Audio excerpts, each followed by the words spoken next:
How to unarchive story on Instagram before 24 hours. Let's get started with the video. First thing first, move into your application Instagram and make sure that you are logged in into your specific account. Once you have been logged in, it will land you on this page. Now first of all, simply head over to the story. Click on this three-dot icon at the bottom right corner of the screen.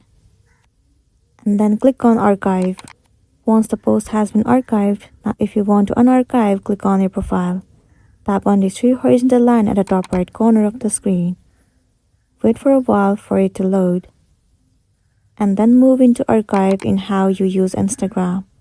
At the very top, you have to select Stories Archive. Move into the story that you want to unarchive. Now if you click on this three-dot icon once again, there is no any option or the feature to unarchive it, which means that it is not possible. But if you really want to add it back on your story, what else you can do is click on the share icon. It will save it as a story. Remove this date and then adjust the story like before. Once done, click on your story and then your story will be uploaded again. So that's the end of the video. If this video really helped you, give it a like and check out our next tutorial. Thank you.